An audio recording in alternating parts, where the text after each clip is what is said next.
పాలకులు సన్నాసులైతే ఎట్లుంటుందో నేపాల్ని చూస్తే తెలుస్తుంది. రాజకుటుంబపు పాలకులు వాళ్ళది వాళ్ళు చూసుకున్నారు తప్పించి జనానికి ఏం చేయలేదు.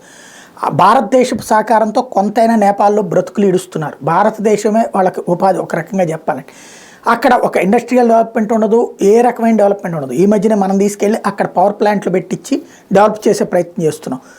అక్కడ ఎంతసేపటికి ఆ చేతి వృత్తులు వాటి మీద బ్రతకడమే. దాంతో అక్కడ అవకాశాలు దొరక్క భారతదేశంలో సైన్యంలో పనిచేస్తుంటారు. ఇప్పుడు ఆ నేపాలీలకి పెద్ద ఎత్తున అంటే మనం ఈ మధ్యకాలంలో అగ్నిపత్ తీసుకొచ్చాం కదా, దాని ప్రకారం 2 ఏళ్ల సైన్యం కోర్సులు 4 ఏళ్లలో పూర్తయిపోవడం అనేది నడుస్తుంది కదా. దాంతో ఇది క్లియర్గా ఏది కొంతమంది అక్కడ నేపాల్ వాళ్ళకి అట్ట ఇష్టం ఉండదు. 5 ఏళ్ళలో 10 ఏళ్ళలో పనిచేస్తారు, ఆ పని జీవితకాలం వాళ్ళకి పోషించాలి. మనకి ఇక్కడ సైన్యంలో ఇదివరకు నేపాలీలు అందుకే పనిచేస్తుండేవాళ్ళు.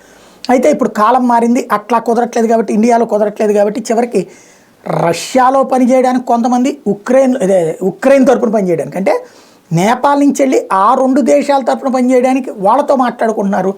అయితే వాళ్ళు ఈ పిఎఫ్లు గిఎఫ్లు ఇట్లాంటివి ఏమి ఇవ్వరు కదా, బల్క్ అమౌంట్ ఇస్తే చేస్తామంటున్నారు. అయితే ఇట్లాగా ఉక్రెయిన్లో చేరినటువంటి 10 మంది నేపాలీలని లేపేసింది రష్యా సైన్యం. ఈ నేపథ్యంలో నేపాల్ ప్రభుత్వం తమ దేశం నుండి వేరే దేశాల్లోకి యుద్ధం చేయడానికి మాజీ సైనికులకి అనుమతులు నిరాకరిస్తోంది.